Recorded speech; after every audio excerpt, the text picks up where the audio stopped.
Radhe Radhe Shri Harivansh students, let us solve question number 3, problem based on fraction.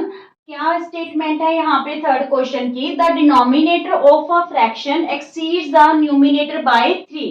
कि जो denominator है एक फ्रैक्शन का वो न्यूमिनेटर से कितना एक्सीड है, कितना ज्यादा है? 3। ये तो फर्स्ट कंडीशन है। सेकंड कंडीशन में क्या कह रहा है? If the difference between the square of denominator and the square of numerator is 21। अगर डिनोमिनेटर और न्यूमिनेटर दोनों के स्क्वायर का डिफरेंस 21 है तो हमें क्या फाइंड आउट करना है? फ्रैक्शन फाइंड आउट करनी है। ठीक है, देखिए बिल्कुल इजी सा क्वेश्चन है।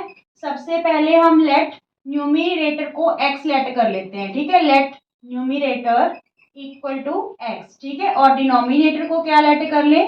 y। Denominator equal to y। So fraction is x upon y। Fraction क्या आ गई हमारे पास?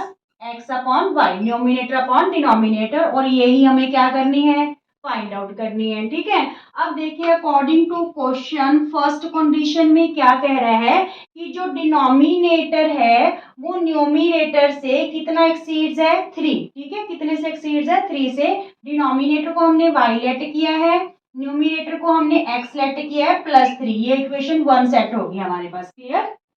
अब देखिए अकॉर्डिंग टू सेकेंड कंडीशन क्या कह रहे हैं हमें कि the difference between the square of denominator, कि डिनोमिनेटर का स्क्वायर और न्यूमिनेटर का स्क्वायर, इनका डिफरेंस कितना है? 21 है। ठीक है, डिनोमिनेटर को हमने y लेट किया मींस y का स्क्वायर, और न्यूमिनेटर को क्या लेट कर रखा है? x equal to 21। देखिए डिनोमिनेटर के स्क्वायर में से न्यूमिनेटर का स्क्वायर जो है वो सब्ट्रैक्ट करना है, क्योंकि एज इट ही लिखा है कि if the difference between the square of the denominator and the square of the numerator is 21। Clear?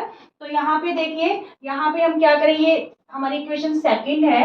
अगर यहाँ पे हम वैल्यू सब्स्टिट्यूट कर देते हैं y की इन इक्वेशन सेकंड में, तो ये हमारे पास जो है सब्स्टिट्यूशन मेथड से इसका सॉल्यूशन आ जाएगा, x और y की वैल्यूज आ जाएंगी। तो यहाँ पे हम क्या करें? Substitute the value of y in equation 2। ठीक है, इन इक्वेशन 2। तो यहाँ पे y स्क्वायर है, y स्क्वायर की जगह क्या लिख दें? x प्लस 3 होल का स्क्वायर। ठीक है, x प्लस 3 होल का स्क्वायर। y की वैल्यू हमने यहाँ से सब्स्टिट्यूट कर दी इस इक्वेशन में। क्लियर यहाँ तक? और माइनस में क्या दे रखा है? x square equal to 21। अब यहाँ पे आपको कोई आइडेंटिटी है जो ध्यान में आ रही है? ये कौन सी आइडेंटिटी यहाँ पे हम यूज करेंगे? a square minus B square. ये सारी a होगी x प्लस 3, और ये क्या हो गया? b। a square minus B square which is equal to a plus B into a minus B. ठीक है, ये आइडेंटिटी हम यहाँ पे यूज करेंगे ताकि हम x की वैल्यू फाइंड आउट कर पाए। तो यहाँ पे देखिए ये पूरी टर्म a का काम करेगी और ये किसका काम करेगी? b का। तो a means x plus 3, a plus B का मतलब प्लस x लगा दो। ठीक है, फिर a यानी x प्लस 3 माइनस बी है, तो ये यानी यहाँ पे क्या लगा देंगे? Minus x। Clear? a plus B और a माइनस बी इंटू में इक्वल टू क्या है? 21। यहाँ पे x से x क्या हो गया? कैंसल। यहाँ पे x plus x 2x plus 3 रह गया। क्या रहा यहाँ पे?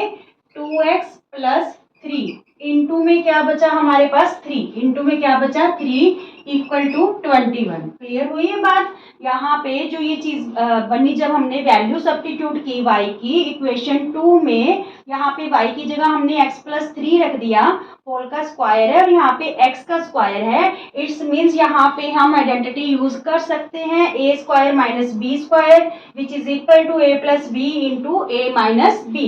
ये दोनों टर्म्स a का काम करेंगी और ये x किसका काम करेगी? यहाँ पे b का काम करेगी। तो हमने यही जो है आइडेंटिटी यूज की, a प्लस बी और a माइनस बी। ठीक है, x से x कैंसिल हो गया। ठीक है, क्योंकि ये माइनस है और ये प्लस है।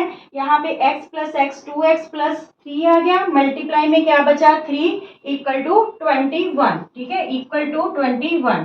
अब देखिए जो ये 3 मल्टीप्लाई है इधर आके क्या हो जाएगा? डिवाइड हो जाएगा। ठीक है, 2x plus 3 equal to 21 upon 3। तो यहाँ पे 3 7 जा 21, 2x प्लस 3 क्या आ गया हमारे पास? 7।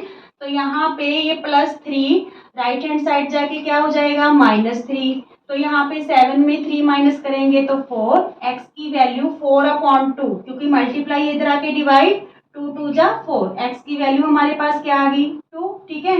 Now put the value of x in equation 1, तो हमारे पास y की वैल्यू आ जाएगी। Clear?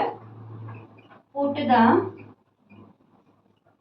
Value of x in equation 1, ठीक है। यहाँ पे फर्स्ट इक्वेशन में जब हम x की वैल्यू पुट करेंगे, क्या है x की वैल्यू 2, तो y हमारे पास कितना आ जाएगा 5, y क्या आ गया 5 आ गया। So the required fraction is, fraction हमारे पास क्या आई x/y मीन्स 2/5, ठीक है 2/5, ये इसका आंसर आ गया। स्टेटमेंट को बड़े ध्यान से पढ़िए, बिल्कुल इजी होते हैं क्वेश्चन। अगर आपको वो स्टेटमेंट पढ़ के इक्वेशंस सेट करनी आ जाएंगी फिर तो क्वेश्चन बिल्कुल इजी है, और ये चीज प्रैक्टिस पे डिपेंड करती है, इसलिए प्रैक्टिस जरूर कीजिए। ओके, राधे राधे।